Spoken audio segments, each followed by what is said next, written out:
Insurrection Day. Insurrection Day, when Republicans will certify the election of a, quote, president, unquote, who is constitutionally ineligible to hold the office, according to the third clause of the 14th Amendment and the Electoral Count Reform Act of 2022, and who himself fomented the assault 4 years ago that forever ended our conceit about the peaceful transfer of power. The illegitimate president's Republican whores and servants may in fact trudge to the Capitol through a blizzard to make this prostitution of democracy official. The Democrats, they won't say anything, because this did not test well as a campaign ad, and their flaccid willingness to risk anything in our defense is further deflated by their perception that this is a fait accompli, and since it is a fait accompli, especially because of their own cowardice, they now have to do their best to compromise and to obey in advance a group of bandits and pirates posing as a presidential administration whose only desire to compromise is to compromise Democrats and to compromise the free press and to compromise reality and to compromise democracy itself. These are those Republicans speaking yesterday. Freshman Congressman Brandon Gill, quote, "We want to end the woke chaos that they have unleashed on this country, saying that boys can become girls," unquote. Brandon Gill is Dinesh D'Souza's idiot son-in-law. Compromise with Dinesh D'Souza's idiot son-in-law. Freshman Congressman Riley Moore, quote, "My constituents have sent me here to this town not to work with Democrats, but to destroy their agenda," unquote. Riley Moore's aunt is a senator, his grandfather was a governor, and politics is the family business, otherwise he would still be a welder. These are the new Republicans with whom the Democrats are supposed to treat. The one-party democracy Republicans, the Stalinist Republicans, the destroy any opposition Republicans. Oh, and if you think they'll learn, they'll calm down, their IQ will grow to 60 or 70. Quote, "We asked everyone not to leak. Please, for God's sake, do not give inside information to the enemy." That quote is from an old Republican, the lead Republican in the House, the creepiest Republican in the House since at least Denny Hastert, Mike Johnson. 2 days ago he said that, and I don't know if by the enemy he means the Democrats or the media or both or the temptations of his anti-porn app, and I no longer care which it is. This is Insurrection Day, and we all know what the Republicans would be doing today in the mirror version of this grim reality if they were in charge and Trump were in office, and Trump had presidential immunity, and a new president was about to sign off on putting him in jail, and the Republicans would be doing what they actually did do 4 years ago today, only they wouldn't bother to try to be that subtle or legal about it. They would be gassing up the tanks. But no, Hakeem Jeffries tells us there are no election deniers on our side of the aisle because, of course, they will throw that right back in our face in the 2026 midterms, even though the election isn't the point. It's the fact that the president-elect is constitutionally disqualified from holding the office he's been elected to, and he has corrupted everything from the judiciary to corporate ends of the corporate state, and he's given no indication that there will be any elections in 2026 or ever again. So Leader Jeffries and Leader Schumer are getting busy obeying in advance. January 6th. Have a nice day.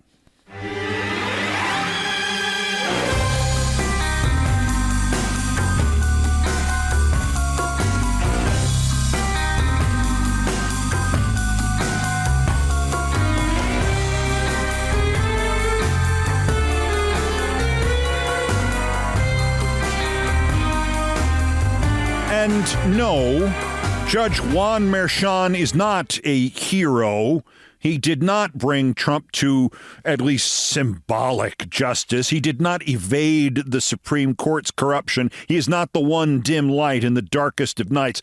Like nearly everybody else, he is, too, violating historian Tim Snyder's first rule for defying tyranny. He is not obeying in advance.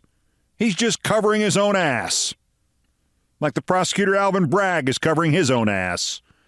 Like Democratic Congressman Tom Suozzi is covering his own ass. Like CNN is covering its own ass. And the self-destructing Washington Post, having now killed off its political cartoonist, and nearly the entire hierarchy of the Democratic Party, and almost anybody else you could mention. Now, it is absolutely true. It is better that Merchan did not vacate the convictions, and instead stuck an asterisk on Trump that allows all of us to refer to him as a convicted felon without fear of being sued for defamation by a would-be dictator who intends to be a dictator not by law, but by suing ordinary people into submission and bankruptcy. But the fact remains that Juan Merchan could have done all this in October. He could have done it before the election. Would it have altered the outcome of the election? Who the hell knows? Would Merrick Garland launching his investigation into Trump in 2021 rather than 2022 have altered the outcome of the election? Would Joe Biden, not having convinced himself that people were tired of thinking about Trump, so he shouldn't neuter him in some way 4 years ago, have altered the outcome of the election? Who the hell knows? But would those things have been the right thing to do? That answer is easy. Hell yes. And Juan Merchan not only did not do the right thing to do, he pretended to be not doing it for the sake of the nation and the presidency and fairness. And, of course, by not doing it, he gave Trump what Trump wanted, taking the heat out of Trump's status as a convicted felon, just as the undecided voters were making up their mind.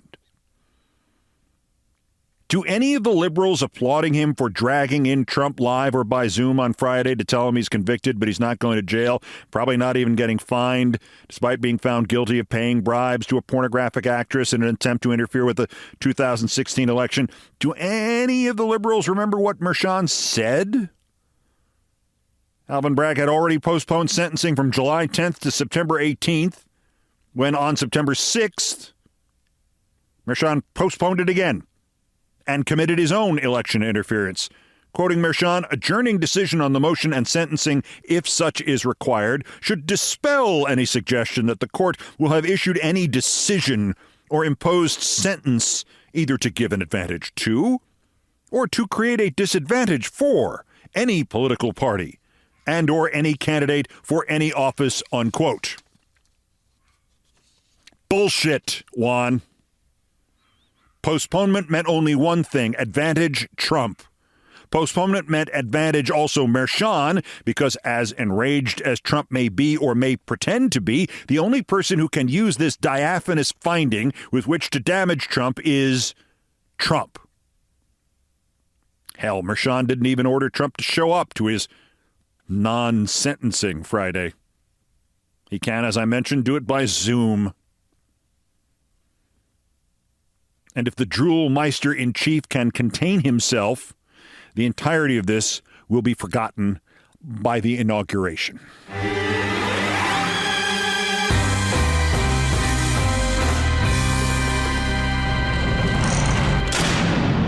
This next one may hit harder for me than for you because I remember Herbert Lawrence Block of the Washington Post.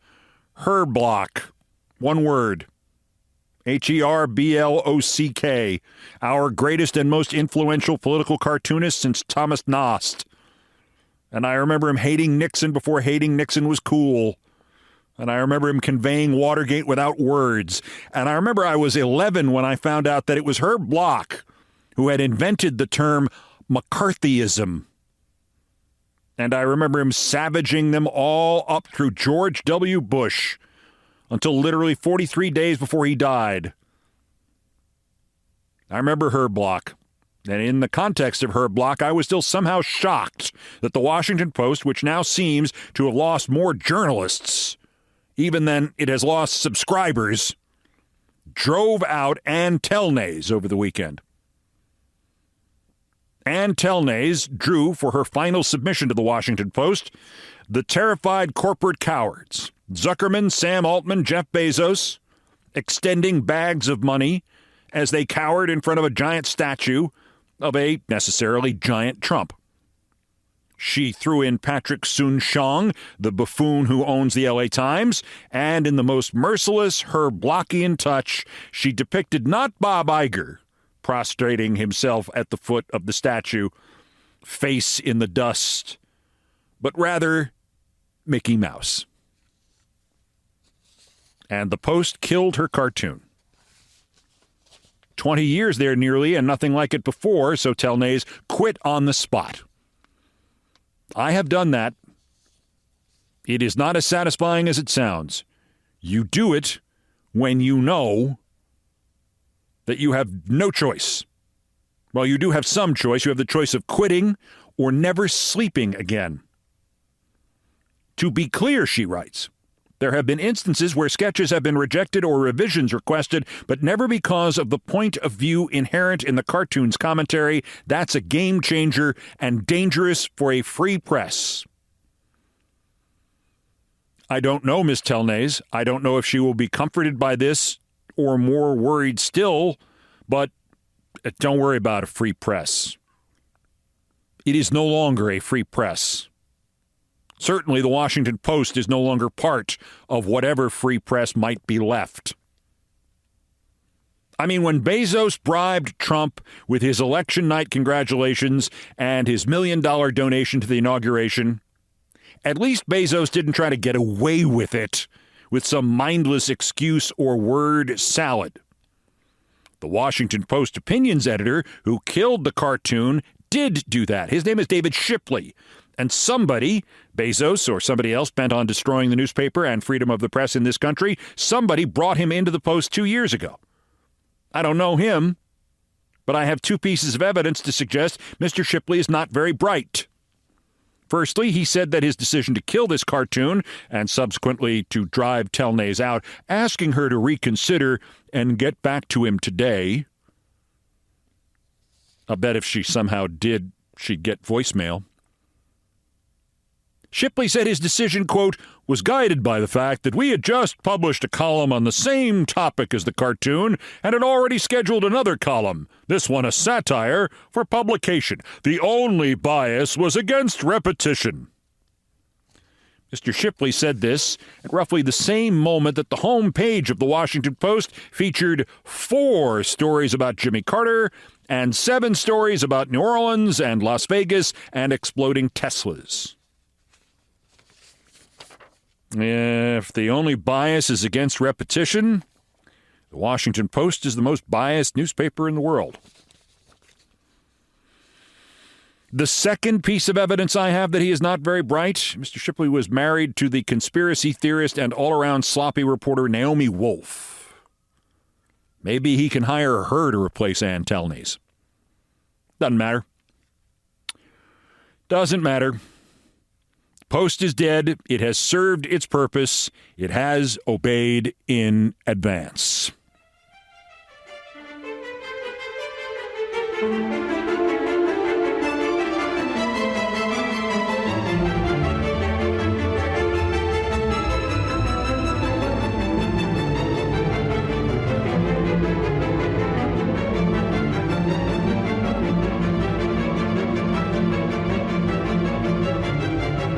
I know you're tired of that phrase, abbreviated by the sorta acronym OBNAD.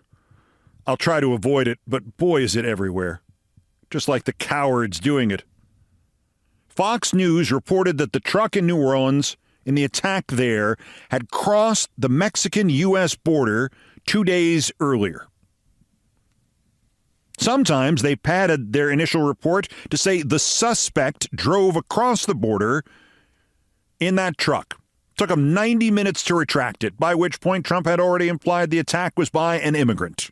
rather than a native Texan who is in or was in the Army. Mike Johnson is still implying it. The Olbermann ad here, Fox had to pay Smartmatic $787 million for its lies about that company in the 2020 election. Remember that? Or do you remember perhaps the car bombing at Niagara Falls in November 2023? Fox reporter Alexis McAdams confirmed it was a terrorist attack, and there was a hunt for a second terrorist car, and that led to conclusions that it was Islamic terrorism, and that led to the assertion it was probably Hamas, and that led to the anchor John Roberts demanding to know if those who, quote, perpetrated this attack had come into this country legally. Did they come across illegally and claim asylum? Were they radicalized in this country? Were they radicalized at all?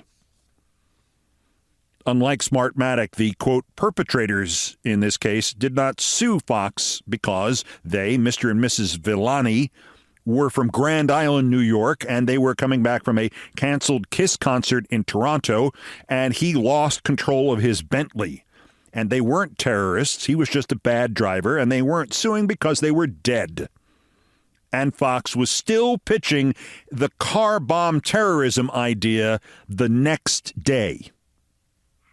But where is the obey in advance part? Well, that's Fox's most egregious, most recent self-disqualification as truth-tellers. But Brian Stelter, who will now kiss any manager's ass as long as he can retain his regained dream job, he wrote of Fox's disastrous error about New Orleans that, quote, an erroneous early Fox News report about the New Orleans terror attack is warping the political dialogue. The false report from Fox confused the public and evidently President-elect Donald Trump too, unquote. Yes, Brian. Erroneous, false, confused. When Trump exploited a lie to make it look like this was foreign terrorism, he was confused. As to the reality here, that this was one of the few times in the last decade Trump wasn't confused. And tell nays goes, Brian Stelter is rehired, and now with extra strength gullibility. And we haven't even gotten to the other attack, the one in Vegas. Which story and headlines did you read? Headlines about the instability of Matthew Libelsberger or his desire to see all Democrats killed? The kill Democrats part was in Josh Marshall's Talking Points memo. The instability was in, the Washington Post. On his notes feature on his iPhone, this man who blew himself and his Tesla up in front of the Trump Hotel in Vegas had written, quote, military and vets move on D.C. starting now. Militias facilitate and augment this activity. Occupy every major road along Fed buildings and the campus of Fed buildings by the hundreds of thousands. Lock the highways around down with semis right after everybody gets in. Hold until the purge is complete. Try peaceful means first, but be prepared to fight to get the Dems out of the Fed government and military by any means necessary. They all must go, and a hard reset must occur for our country to avoid collapse. So which have you heard more about? The suicide car bomber, and face it, that's what he was, and his hopes to have somebody murder half the country all at once? Or how much that nice Elon Musk helped the police sort out what was left of his blow-em-up truck? How about the New York Times? On a different topic, New Year's Day, and this from the Democrat who replaced George Santos. Let's try something different at how we deal with Trump. That was the headline above Tom Suozzi's childish op-ed. At least it had his byline on it. Might have been written by a kindergartner somewhere. To change and fix America requires both parties to work together. As a Democratic member of Congress, I know my party will be tempted to hold fast against Mr. Trump at every turn, uniting against his bills, blocking his nominees, and grinding the machinery of the House and the Senate to a halt. That would be a mistake. Only by working together to find compromise on parts of the president-elect's agenda can we make progress for Americans who are clearly demanding change in the economy, immigration, crime, and other top issues. I'm no dupe. Some of Mr. Trump's actions offer little reassurance that he's ready to embrace the bipartisanship and compromise essential to a functioning democracy. Hey, bud, sorry. You are a dupe. In fact, that's exactly what you are. Have you been on Mars since 2015? Democrats have repeatedly tried to compromise with this would-be dictator. Joe Biden is still doing it.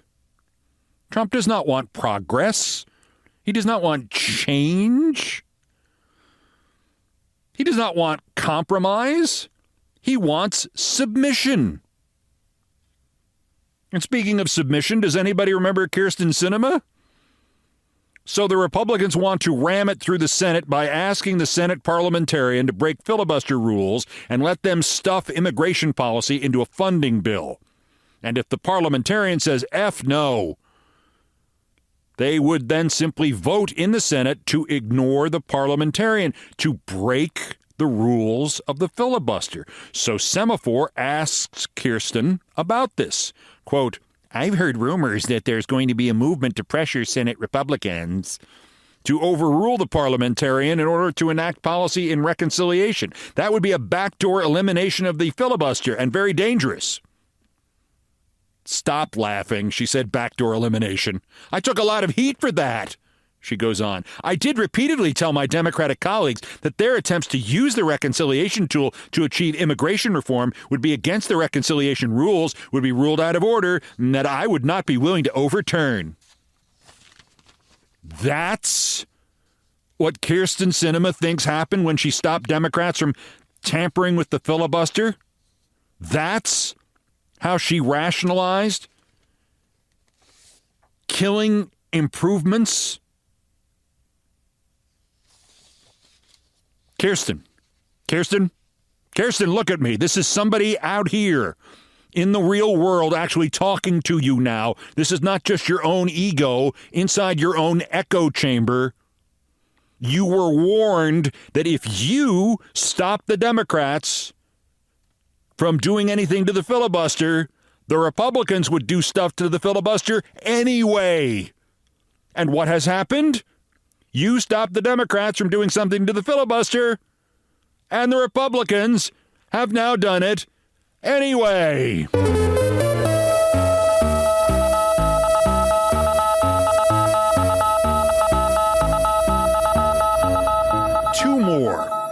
Two more to take with you.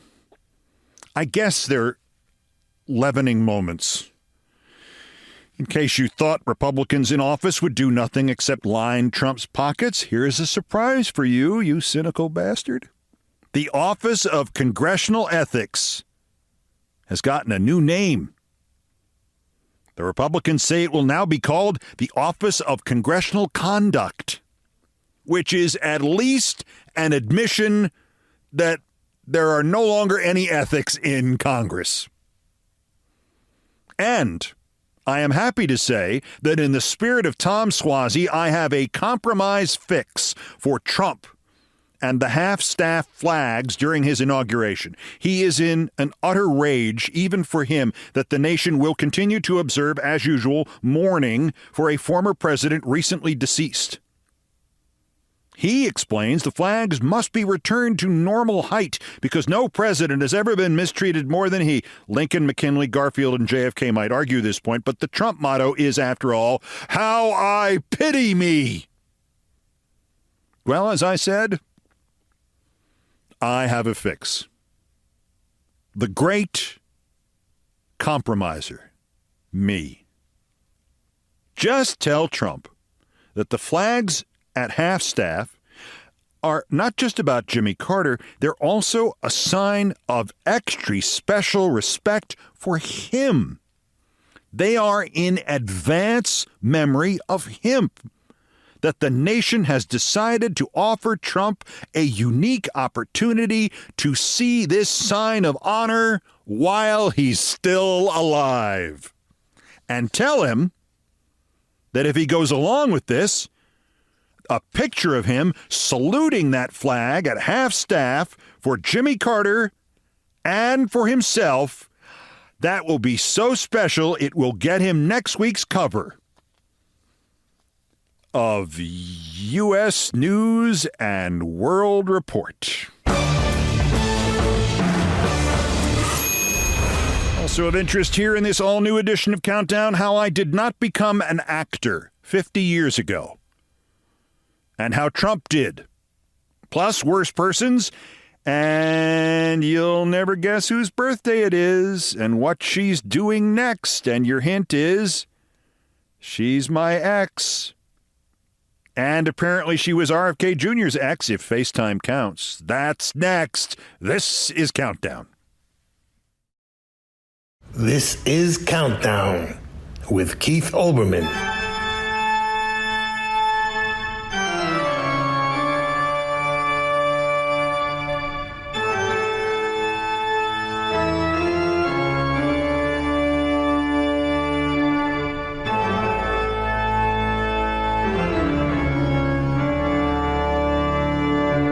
Still ahead on Countdown, remember Flacco? There is a new book out about Flacco the owl, the Central Park owl. Literally, you must buy it. And why I'm not an actor. It's a terrifying story.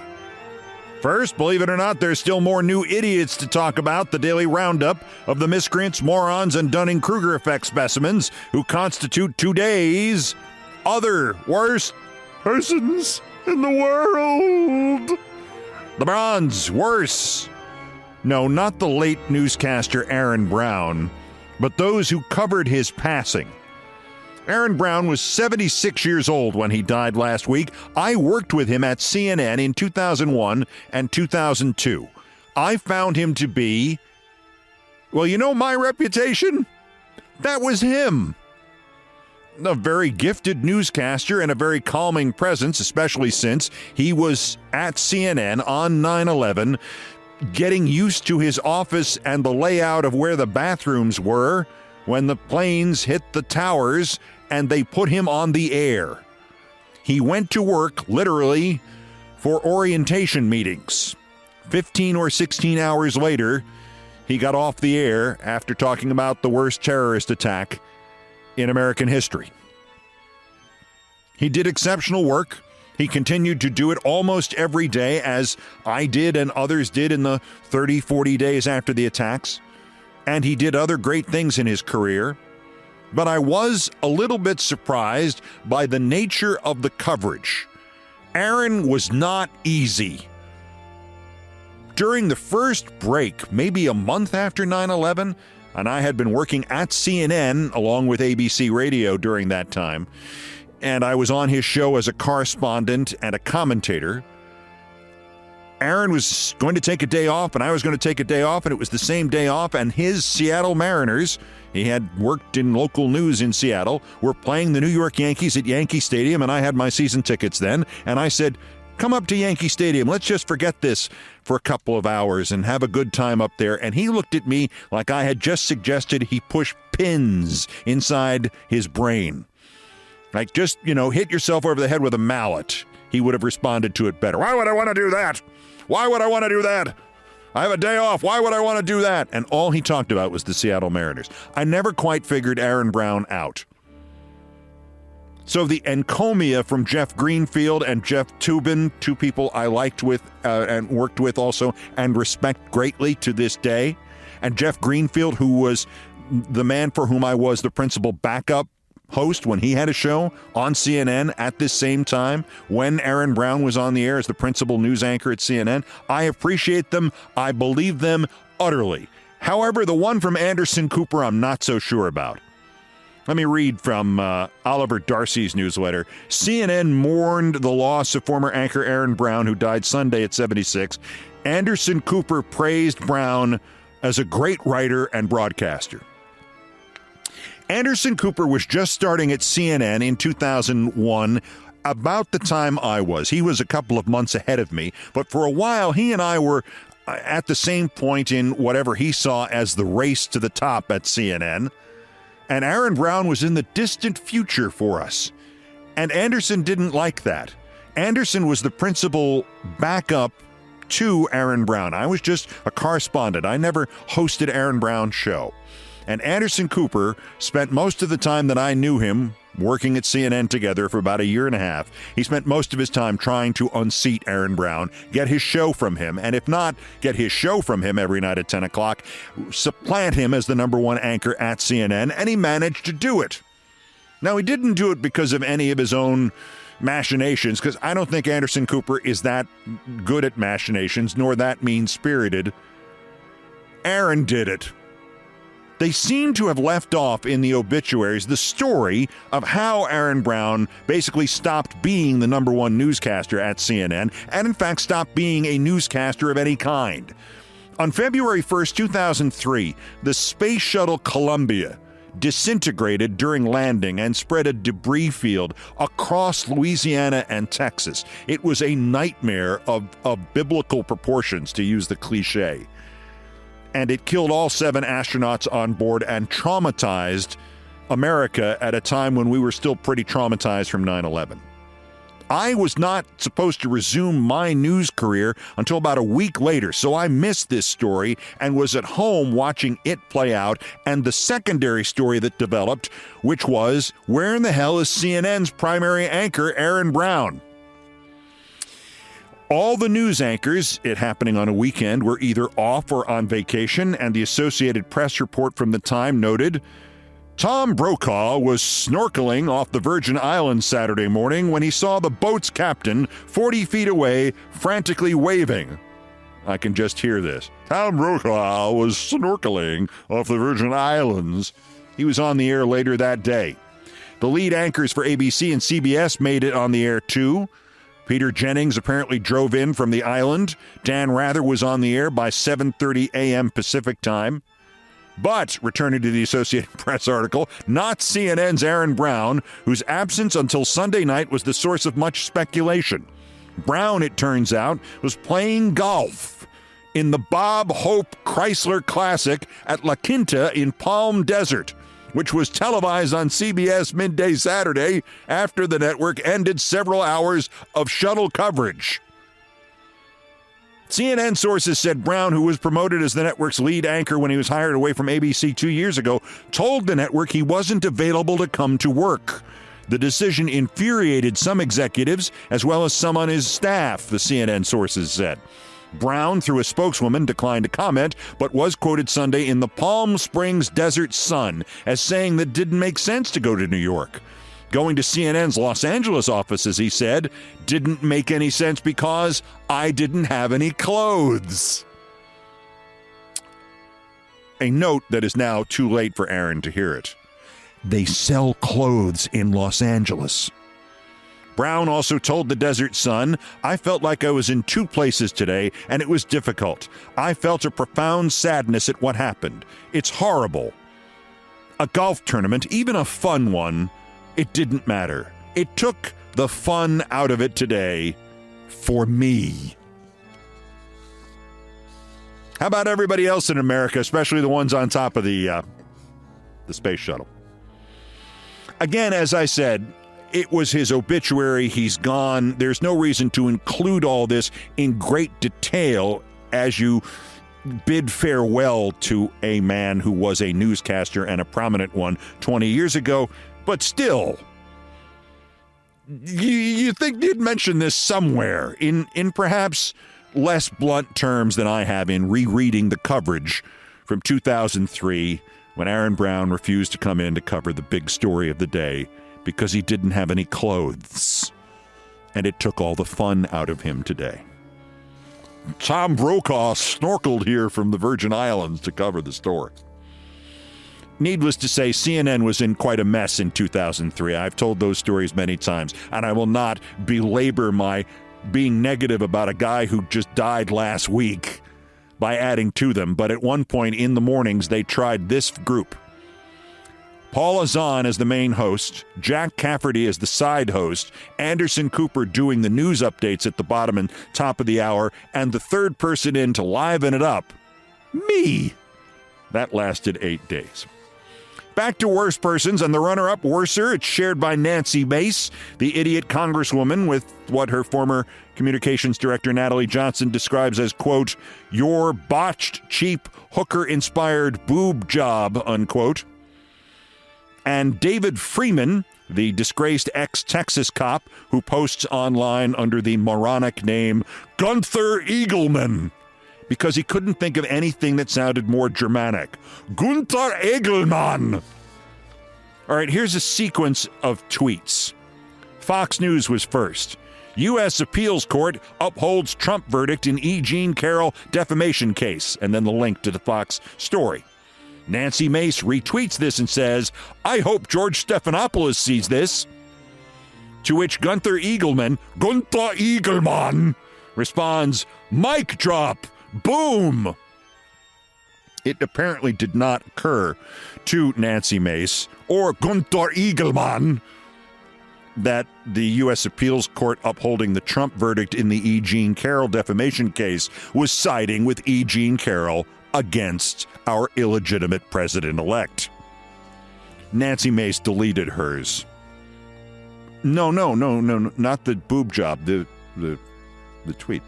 But our winner, again, second reference, Oliver Darcy of the media newsletter Status. Now, let me be clear. This is one of those times when worst person in the world is not meant to be taken literally. Oliver Darcy does great work, is a great guy, has great principles, maybe the last person in his field with principles. It's possible to look over media criticism and say, principle, okay, and he has 1%. This guy, Darcy, he's got 98% of all the principles in the field. But, however, something he has written in his preview of the year in media in 2025 has just scared the living crap out of me. I will just quote it. It's very brief. Who will New York Magazine hire to fill its now vacant Washington correspondent role? And what will Olivia Newsy do next? Oh, no, don't tell me. Dear God, don't tell me. Don't make me think about it, please. I don't want to know. I don't want to guess. I don't want to speculate. After the Biden article scandal last year and the hints from her ex-fiancé that she had some kind of dream-like while still awake experience last year, and them trying to get the other one arrested and get the FBI involved, and restraining orders and hacking and then trying to get them fired, and she did lose her job, and I don't know what the hell happened to him. He's still on a leave of absence from Politico. They don't even mention him anymore. And then the RFK Jr. FaceTime fiasco. Please don't tell me what she's going to do next. Please don't do anything this year. Just sit back, Olivia. Just let it all wash away. Look, Aaron Brown should be your role model. They didn't even mention the day he played at the Bob Hope Desert Classic instead of coming in to cover the space shuttle blowing up. It'll go away if you wait long enough. What will she do next? How in the hell could anybody say? Plus, I'm not sure the answer to that question, what will she do next, is not destroy the world as we know it. It's bad enough today is January 6th. As I managed to remember, still, all these years later, January 6th is also Olivia's birthday. Oliver, could you have cut that out for Space Darcy? Today's worst person, I mean this kiddingly, in the world.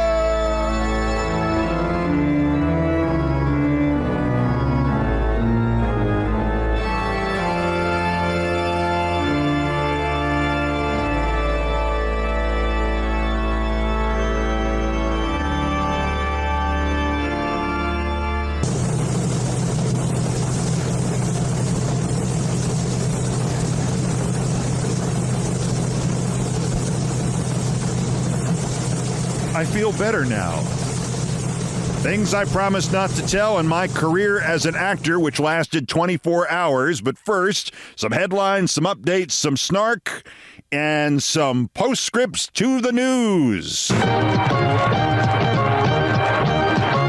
This is the Countdown Podcast, and these are the places where there's news. Dateline, Central Park, New York. You remember Flacco, don't you? The giant Eurasian eagle owl. Not eagle man, but eagle owl, who escaped from, was liberated from, moved out of his enclosure at the Central Park Zoo here in Fun City. And this is how time passes. That happened 2 years ago next month. Flacco died 1 year ago next month due to what, in fact, are typical hazards of living here: bad apartment buildings and poison.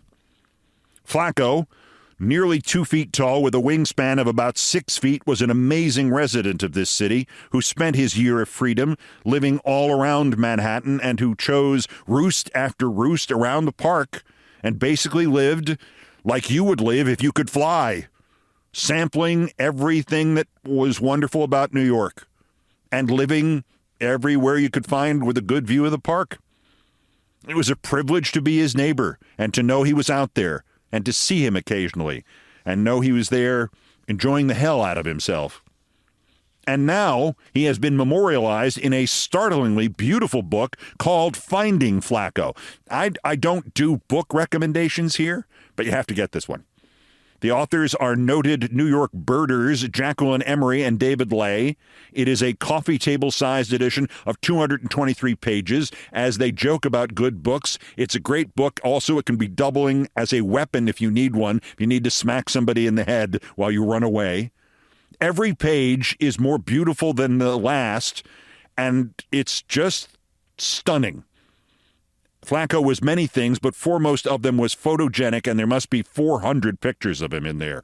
Bright and glowing, with his orange eyes and a golden and almost brindle coat of feathers.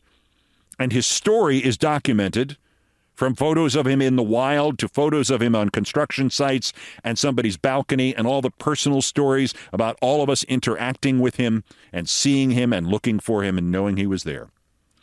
The book is $50, and it is cheap at $50. I was genuinely surprised they have not charged more. They have a website for this, Flacco Book, F-L-A-C-O, book.com, or it is available at all the online booksellers. Finding Flacco, and I do not do book plugs here. Get the book, and you will have him with you always. Dateline, Queens, New York. Okay, this is not breaking news. It's not nearly as beautiful as Flacco. It is about a book, though, and in fact, it is at least 85 years old, this news. But I only found about it last Friday, and I'm still stunned because it's about a place I first went to in the year 1964. And I have visited this area hundreds of times, and I never knew this. Have you ever read The Great Gatsby? One of the top, 5 American novels ever? F. Scott Fitzgerald? And Bob Redford is in the movie.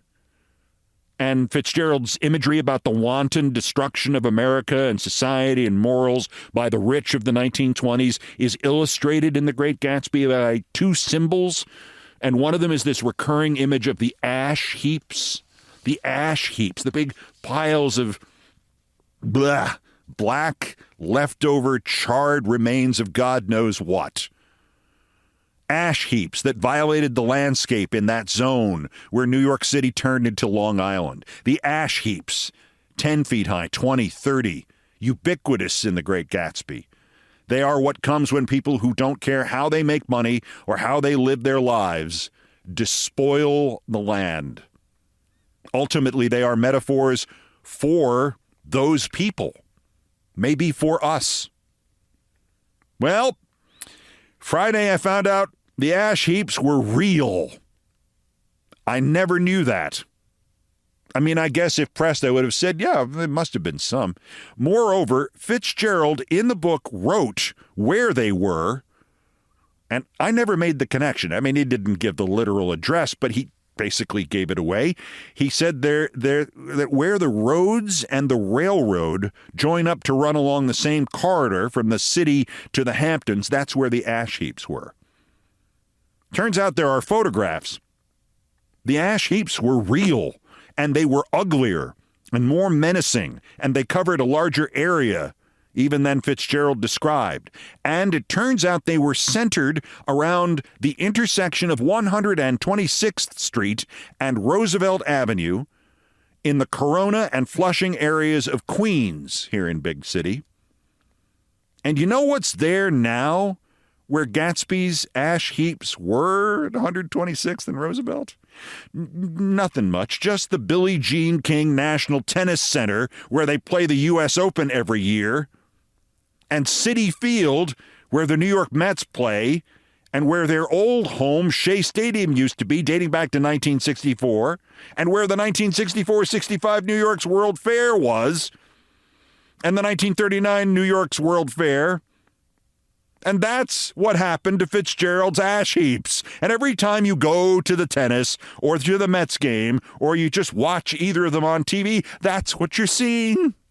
The ash heaps. 2 points about this to New York Mets fans. This explains everything. Of course, our stadium is built on ash heaps. And in the kind of irony that fiction like The Great Gatsby and authors like Fitzgerald might have dreamed of suggesting or implying, but only reality can enact. The main stadium at the National Tennis Center is named for yet another tennis immortal. It is called the Arthur Ashe Stadium.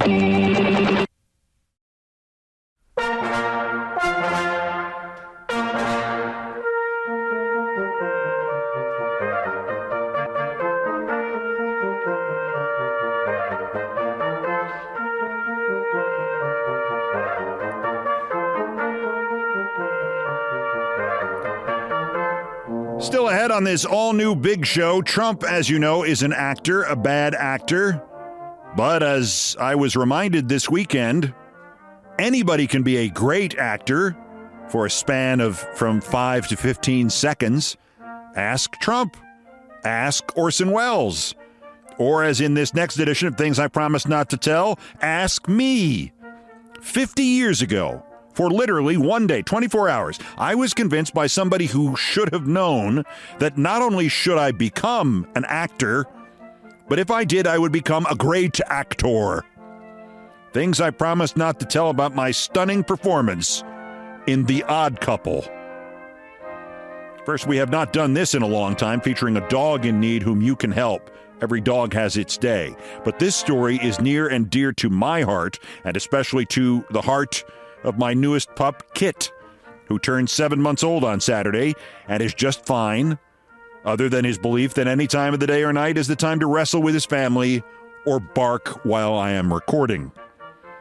Kit came to me needing PDA surgery, the sealing off of a duct between the vessels near your heart or in your heart. Oversimplifying, obviously. The duct is between the vessels that carry oxygenated blood to the heart and the vessels near your heart that carry deoxygenated blood from your heart back to the lungs to be reloaded. All mammals have this duct. It seals off the moment you or your baby or your dog take your first breath. Or it doesn't seal off, and that's where the PDA surgery comes in. Left that way, it will produce a terrible, inconsistent heartbeat, and sooner or later it will burst. And it will fill the lungs with fluid, and it will kill you. Or your dog. Or Kit. Happily, surgery not only works, it cures. Basically, you fix this, and you get a normal life expectancy. It is delicate surgery, it's costly, it's precise, and it's terrifying, because the younger the puppy is, or the human baby, or whatever, the better. Kit was 2 pounds and 6 ounces. I have been through a lot of surgeries with my dogs. Counting oral surgeries, I think this was the 10th. Nothing has scared me more. He's so little. Then the surgeon reminded me, we do this on kittens. He would be a big kitten. Kit's fine. You barely can tell where the incision was, and the incision ran from his armpit to his knee. So Kit is fine, and now I want Tippy to be fine, too. I nearly wound up with Tippy instead of Kit. It was pure logistics and timing that made it otherwise. Tip is in Virginia. Kit is in the Northeast and was. So American Maltese Association Rescue, where I got Kit and where Tippy is, has taken care of and taken responsibility for this 9-month-old pup and Tippy's PDA surgery, and frankly, we need the money to foot the bill. This is more or less my rescue. I don't have anything to do with it in terms of running it, but Kit came to me through AMAR, and so did Ted, and so did my late lamented boys Minet, the jumper, and little Mishu. So I can tell you this organization is 100% about the dogs, and the money will go to Tippy's recovery, and you don't have to worry about any of that. And we could use any dollar you can spare. There is a giving grid set up for Tip. Just go to givinggrid.com, search for Tippy, you'll find him. Anything you can spare will help. Tip thanks you, Kit thanks you, and as always, I thank you.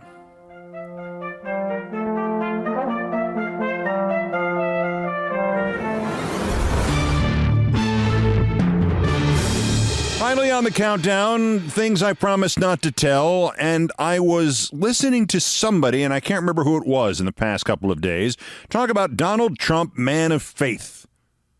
And I remembered something that dawned on me when I was about 16, 17 years old and has been proven true every year since, which is everybody can be a great actor for 5 to 15 seconds.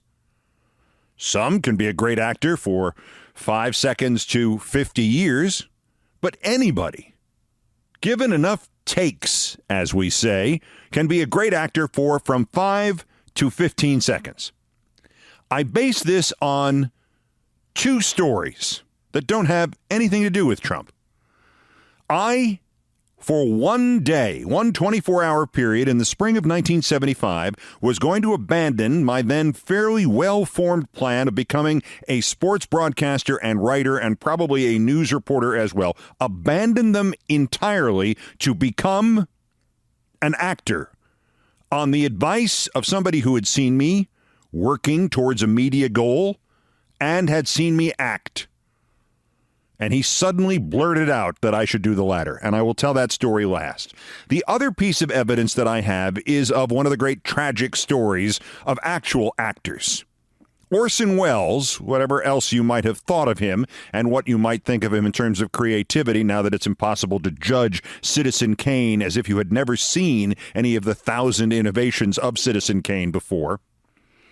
Orson Welles was a great actor. Now, he was not necessarily the most varietous of actors. He could not perhaps appear in 1,000 different styles. You always knew it was him, and he was almost always over the top. But if you wanted an over-the-top performance, whether it was as Citizen Kane or as the man behind the original thing that made him famous, the 1938 War of the Worlds radio broadcast, or anything else, the wine commercials, the outtake on the famous radio wine commercials where he berates the writer and the producer of these wine commercials for half an hour on a 60-second spot that he was supposed to read. Whatever the context it is, Orson Welles was a great actor, an over-the-top, wonderful, loud, no subtlety, no variation performer. One of the best of all time. But by, I guess, 1970, he had basically given up. Orson Welles was tortured for 30 years because, A, the greatest movie he ever made, and to that point anybody ever made, he made in his first movie. And what do you do after that? It's 1941, you're about 27, 28 years old, and there's nowhere to go but down. And he went down. Also, he didn't exactly help those people who might have been trying to help him erase that reputation. He was incapable of suffering fools gladly, or incapable of suffering almost anybody gladly. You know my reputation? His reality was like 1,000 times that. Okay, so that's Orson Welles, and by the time 1970 or so rolls around, he's been beaten up, and he's given up. His life has only, 10 years or so to go. He's reduced to doing wine commercials. And he just doesn't care anymore. He's probably about 400 pounds, and he just doesn't care anymore. But he is still a brilliant actor for 5 to 15 seconds at a stretch. Mike Nichols, the great director of The Graduate and 1,000 other wonderful films, and the former comedy partner of Elaine May, Nichols and May, one of the great comedy teams of all time, breakers of all kinds of taboos and traditions in the late 50s and early 60s, and then he suddenly veered off to directing and was brilliant, told this story about filming Orson Welles in one of the great underrated films of all time. One of the greatest movies of all time was dismissed because, in retrospect, how in the hell are you going to make a movie out of Catch-22? And when they put Catch-22 out, it wasn't as great as the novel, which would have required a movie of maybe 45, 46 hours long with 17 simultaneous scenes going on and plot twists that you never understood. Catch-22 was supposed to be, in a book, a kind of kaleidoscope on fire. That's the feel you get from reading it. And you're not quite sure what's going on for 300 pages. And somehow Mike Nichols translated this into an excellent film. In fact, I think a classic film, and it's just now being rehabilitated 50 years later to being, well, okay. One of the streamers did a series of Catch-22 a couple of years ago, and it tried to unpack the complexity and left us with a rather boring Second World War story. Mike Nichols' film did not do that. Mike Nichols' film gives you at least that verisimilitude, like you're sort of reading Catch-22 and it comes to life. And one of the reasons is Orson Welles makes a cameo in which he plays a general who doesn't care, so he's perfect for the role. But Mike Nichols told a story about the acting of Orson Welles by this year, 1970, and how he didn't care anymore, and to the degree to which he didn't care anymore. And it was an extraordinary story, and it underscores my point, emphasized by Trump and my own personal experiences, that anybody can be a great actor for from 5 to 15 seconds. He said, Nichols that is, that by the time they got a hold of Orson Welles to play General Dreedel, he directed Nichols, that is, directed Orson Welles personally, and I'm sure was quite nervous in doing so. And he said, how would you like to approach this scene? And Welles just looked at him and sighed and went, I don't know the lines. I don't have any idea of the context. I have never read the script. I don't know the book. I don't know these other actors. This is what I want you to do. Tell me exactly what it is you want me to say. Tell me exactly where you want me to stand. Tell me exactly how you want me to address and who you want me to address as I deliver my lines. Tell me when we are in close-up. Tell me when we are taking a second shot for cover. And let's get this done. But between each take, I want you to repeat to me exactly the way you want me to say, exactly the line you want me to say. And Mike Nichols had never contemplated this form of acting before, and so Mike Nichols said, well, let's try that, Orson. And I believe, I don't know, I'm just guessing that Orson Welles responded by saying, please, call me Mr. Welles. In any event, they go and shoot one of, I believe, Welles's 2 film scenes in Catch-22, and Mike Nichols says, all right, stand over here, look towards Martin Balsam as you say this, and just tilt your head slightly back so I can see under the visor, not get too much of a shadow, the visor on your hat, and you say, if he wants to accept a medal while naked, what business is it of yours? Emphasizing yours. And Welles goes, if he wants to turn into a business of yours. Say it to me again. If he wants to accept a medal while naked, what business is it of yours? I've got it. Please roll. And Welles delivers it. And then delivers it a second time, exactly correctly. Do you have enough? Are we doing a wide shot of this? All right, I'll wait.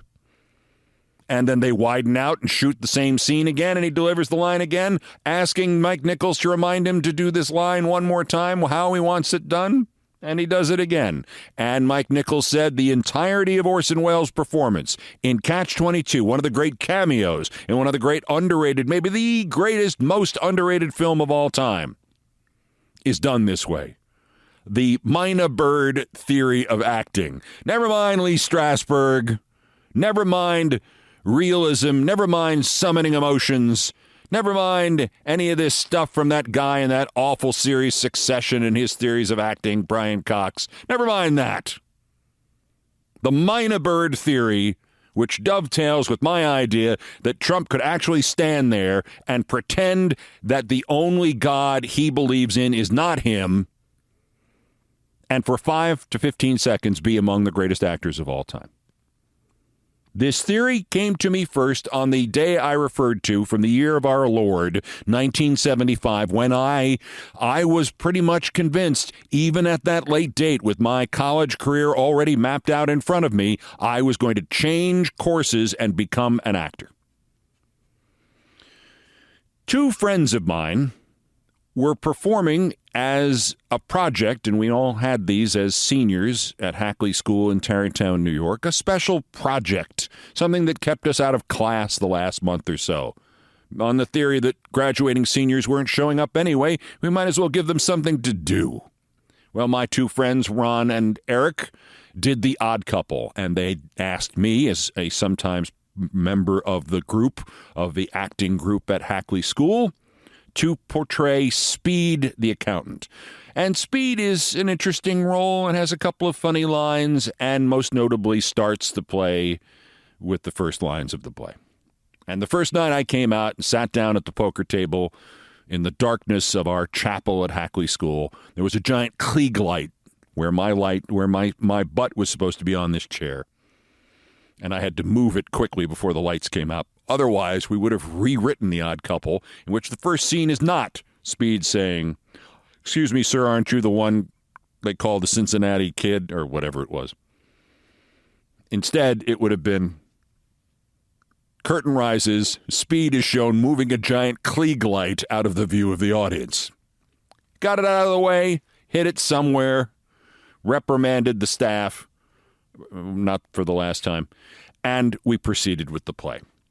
We were only giving 2 performances, and we had done, I think, 2 dress rehearsals, and it had gone fairly well. My major concern as a 16-year-old actor who was doing it just for experience in front of a crowd while talking, had no goal whatsoever of becoming an actor, enjoyed parts of it, but really was worried about forgetting my lines. Well, I did okay, didn't forget my lines, kind of enjoyed it. Enjoyed the flow of it, enjoyed working with the pacing of it and trying to time my lines exactly right and how loud I should be to be heard in the back of the chapel. And then something happened about, I don't know, midway through one of the early scenes I was in. I started to deliver a line from backstage down to a character who was seated closer to the audience. And as I said the words, and we'd done it in 2 dress rehearsals and countless other scene rehearsals, I thought intuitively, it just came to me, don't say it yet. Widen your eyes and stare at the guy before you say it. And I don't remember, I've looked several times over the years, the nearly 50 years since. I have looked through the script of The Odd Couple trying to find the scene. I can't remember which it is. It's one of 3 or 4 different scenes. But at some point, I looked at in my soul and said, pause and stare at him. Stare daggers at him. And it got a laugh. Not Neil Simon, the author of the play, not his laugh, my laugh. There was no planning involved in this whatsoever. Then, before delivering the line, which I was trying to do so I wouldn't forget the rest of the lines and get out of my rhythm, something else told me, stand up. I rose slowly and got a second laugh. Then something else told me, innocently, not even really hearing the applause or the laughter from the audience, but just knowing that what was supposed to happen next was not what we had rehearsed. I then moved downstage, kind of like I was approaching a bomb that was about to go off, and I looked at this guy and kind of tilted my head to the side and delivered the line, and as I started to deliver the line, I got a third laugh to the point where I had to repeat the line, which got its own laugh, which was Neil Simon's laugh. The kid responding to me with his laugh line got a little titter from the audience, and then I started to go back to my seat on stage and stopped and turned back at him again, just raised my eyebrows, and again said nothing, and I got another laugh. Then I walked and sat down, and the way I sat down with utter defeat and a slump into the chair, I got a fifth laugh of my own. It was only then that I realized that none of this was prepared and none of this was what we were planning to do. And as anybody who ever directed a bunch of kids, no matter how serious they were about it in anything, knows that the most important thing about being the adult in the room is keeping the plan intact. You don't want somebody suddenly getting some sort of creative muse telling him to start acting and walking around the stage in new ways during the first performance. And I realized that our advisor, Mr. Clark, who was the director, John Clark, was going to verbally beat the hell out of me. God knows he had in the past. John Clark was the faculty advisor to the Hackley Dial, our student newspaper, to the yearbook, to the radio station, where I was Chris Berman's protege for a year and then became the sports director after Chris graduated, and the drama group. So there wasn't a lot of media at Hackley, but there were 4 separate entities, and he was in charge of all of them.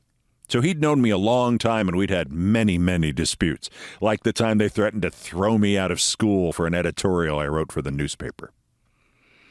In any event, we get to the intermission, and I come off the stage, and John Clark is just looking at me, but he doesn't look at me like I'm insane or I have just broken all the rules of Hackley School Drama Group. He looks at me and he said, I want to talk to you afterwards. Not now. I want to talk to you afterwards about that scene. And I said, I'm sorry. No. You don't have to be sorry. Just something happened there that we should talk about. Don't worry about it. I wanted to reassure you, don't worry about it, which I'd never heard him say before. He always wanted me to worry about it. So we finished the play, and it was really good. For a high school group doing The Odd Couple, it was pretty good.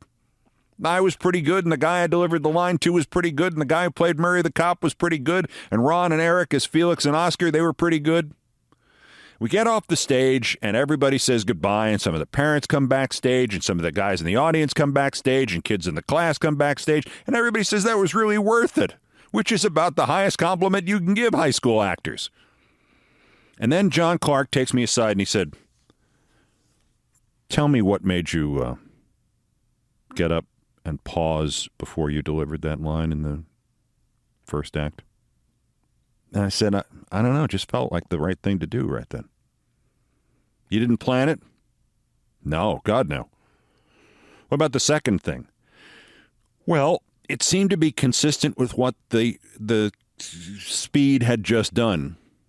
And I have to admit, I heard the laugh, and they seemed to be in a mood to laugh, so this would make me laugh, so I got up and I did that.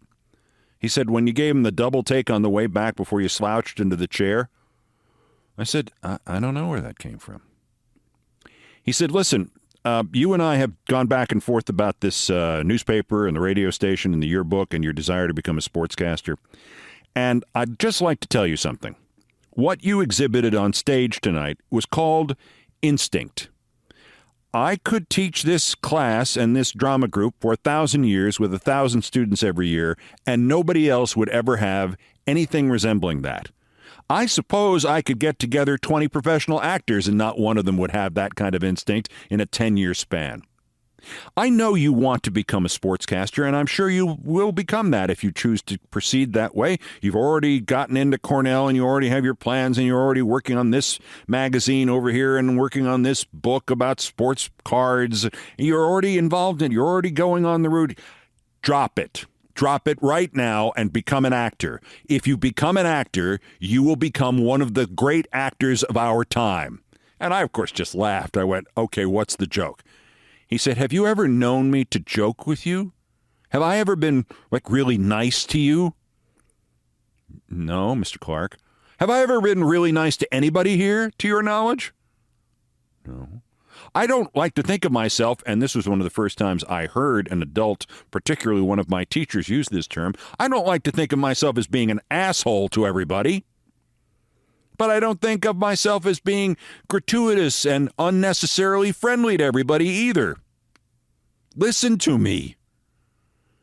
This was like watching Olivier step onto the stage for the first time. And I said, did he do a lot of comedy? And now John Clark laughs and went, that's it. That's your instinct. There are professionals out there who have their own TV series who pray every night for that instinct. Do not let it go to waste in sportscasting. And I said, you're serious? And he said, I'm serious. Neil Simon would say the same thing to you. Well, that got to me. And I thought, and I said this to him, you know what I did like out there? And this was my third or fourth play. And again, it had been just to join the group and get a little experience performing in front of a crowd, which I figured I'd have to do as a sportscaster. I just began for the first time to kind of enjoy the applause. I mean, if you're broadcasting or on ESPN or on MSNBC or on network radio or doing a podcast, you don't hear any applause. I mean, sometimes there are public events in which you might get a mighty roar might go up from the crowd, but often years go by between those events, and you have to just sort of assume that they're out there applauding. And when you do that, of course, you turn very slowly but very surely crazy. Yes, they're all out there in the dark, Norma Desmond Olbermann. But back to 1975 and The Odd Couple. We were to present it again the next night. The next night, the second of two performances. And now there was a buzz going into this because of my performance as Speed. To the point where one of the two, I can't remember which, either Felix or Oscar came to me beforehand and said, don't show us up again. He was very upset. Well, we did the performance, and it came time for that scene, and now I knew where it was and what my instincts had told me to do the previous night, and I knew they wouldn't be natural. They would not be absolutely organic. They would be me with some rehearsal involved, and when it came time to deliver that line and I stared at that kid before giving it, I got a bigger laugh. And when I rose from my seat and looked at him before going over to talk to him and deliver the line right on top of his head, I got another bigger laugh. And when I stood next to him, I added a second or two pause before saying the line basically to the top of his head, and I got twice the laugh I had the night before, and now it was rehearsed. It wasn't just a question of instinct. Now it was adding to instinct, and I went, hey, I like this.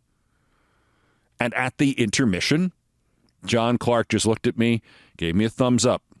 He said, whenever you have the instinct, don't change the words, never change the words, but feel free to do the business. The stares, the walks, the motions, the double takes, the larger-than-life noises, like my dog's barking out there. Do it. When it comes to you naturally, when Kit interferes, do it. Hey, Kit, quiet down. So now we go out to do the second half of the play. And again, I have checked the script of The Odd Couple, and I can't remember what it was. But there is a scene in The Odd Couple in which one of the other actors has to say a line, otherwise Felix cannot come back in from the kitchen.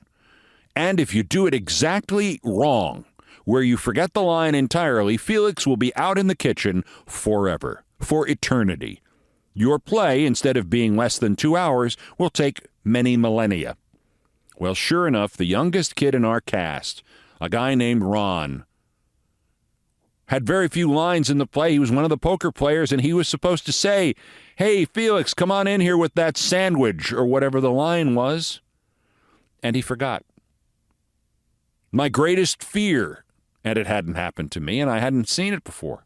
My greatest fear was forgetting the line. And here it was happening next to me, and the poor kid panicked immediately. He was, I believe, a sophomore, so he was 2 years younger than everybody in the cast except me. He was probably about my age, maybe a little younger. And he froze. And when I say he froze, I mean, as Scoop the accountant, one of my props I had with me was a notepad and a pen and some pencils in my vest pocket. And I wrote the line down for this poor guy and handed it to him on a piece of paper. And he was so frozen, so terrified, so distraught at what had happened that he could not even recognize that that was the line that had to be said. So Mr. Clark in the back signaled to us, turned the lights off, brought the curtain down symbolically since there was not a real curtain, and that was the end of the performance. I believe we went out and finished the play, but by that point a lot of people had left. Backstage, 24 hours after John Clark had put into my head the idea that I could be the greatest actor of a generation, in the same dressing area with the same makeup, lights, and vanity mirrors, poor Ron, who had just screwed up the play by freezing with the worst possible outcome, unless you fell off the stage into the crowd. Ron took about 3 steps off the stage and into that back dressing area and face planted and started to wail. I don't know how many times in your life you have seen an otherwise healthy and uninjured 16-year-old boy suddenly begin to scream while crying, to unravel like a toddler, but not in anger, not in demand, not in selfishness, but in guilt. His horror that he had screwed up the play. The idea that you could do that by simply forgetting the line and get so screwed up that you couldn't even recognize the line when it was literally staring you in the face. I went white as a sheet. For 24 hours, I had contemplated the idea that I was going to give up the whole sportscasting thing, and I'd already gone home and looked at the Cornell catalog that I'd gotten to see what the arts classes were like, and if they would admit somebody who was not in the arts college to trying out for the plays, and what the, student-related non-Cornell class work might be there, and if I could do that and try a little of that and try a little of sportscasting and see what worked out. And at that point I went, to hell with this. I never want to be this close to this happening again, let alone have it happen to me. So as Orson Welles, by 1970 in Catch-22, had given up his great ability, had given up his stage work, had given up everything that required him to actually work rather than perform for 5 to 15 seconds at a time. In 1975, at the age of 16, at the start of what would have been an otherwise, 33, 34 Oscar career. I don't know what it would have been. I said I will never act again. Nor will I ever go see a live performance again. I can't be this close to this horrible thing happening to anybody ever again. No, sir. I believe the next performance I saw was Amadeus on Broadway in 1981. I took a girl named Pat McAllister to see it. I was trying to impress her. And I have to admit, I sat there half in mortal terror of doing something wrong that would send her away, and half in mortal terror of somebody up there on the stage freezing. It was a terribly uncomfortable experience, more for the latter than the former. I did not see, I think, another live performance, maybe one or two, until I went to see Book of Mormon in 2011. Just couldn't do it. My memories of Ron overwhelmed my memories of the great acting career that never was. I would have been 3 Orson Welles'. And yet, when people have come to me, The Simpsons, Family Guy, BoJack Horseman, the movie I've told you about previously that I was in, Dead Solid Perfect, and I realized that at no point did I have to act for more than 5 to 15 seconds at a stretch, I took comfort and was able to perform.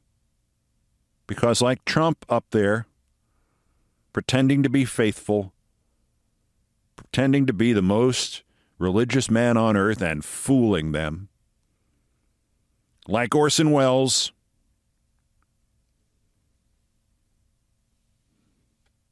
with his 5 to 15 seconds mimicry of Mike Nichols' version of what he should say for his character in Catch-22. For 5 to 15 seconds, anybody can be a great actor. Anybody. Even me. Even Trump. I've done all the damage I can do here. Thank you for listening. I should tell you more about Mr. Clark and the validation of this story. That's 1975. One day I was walking into my office, or perhaps I was already seated in my office at CNN in the lobby of World Trade Center number 1 in 1982 or 1983 as the CNN national sports correspondent, which was my 3rd full-time job in broadcasting. I was 24, 25 years old, and we had a giant glass wall where everybody in the lobby could stare at what we were doing and not hear a word we were saying, the definition of TV news. But in the lobby, we could see thousands of people pass through. The crossroads of the nation was not Grand Central. It was having an office with a big picture window in the lobby of the World Trade Center. And one day, I saw Mr. Clark walking across, and it was no question that it was him. He was in a bow tie, as he had been often in Hackley 7-8 years previously, and I just went, my God, it's Mr. Clark, walking past my TV office because I did not go into the acting profession. And so I ran out and flagged him down, and he turned around and did a double take and shook his head a couple of times to make sure I was not an apparition. He went, Keith, my God, what are you doing here? And I said, well, as you know, I didn't go into acting. He burst into laughter. He remembered the entirety of the story. That poor kid, Ron. Oh, my God. I think he's still back there in the chapel crying his eyes out. I said, I can't even go to a show live after that. I understand completely. I guess you made your right course, your right choice there, and took the right course. Where, you're working here, you're working, I sometimes I'm in this building. Let's have lunch. I said, what do? You're not at Hackley anymore. Are you teaching? I said, where would you be teaching around here? He went, I'm not teaching. I work for the Port Authority, which owned the World Trade Center, built the World Trade Center. And I didn't ask. He was rushing off to do something else. I did not find out what John Clark was doing for the Port Authority. All I can be sure of was it probably did not involve The Odd Couple or telling some kid somewhere that he would be the next great actor.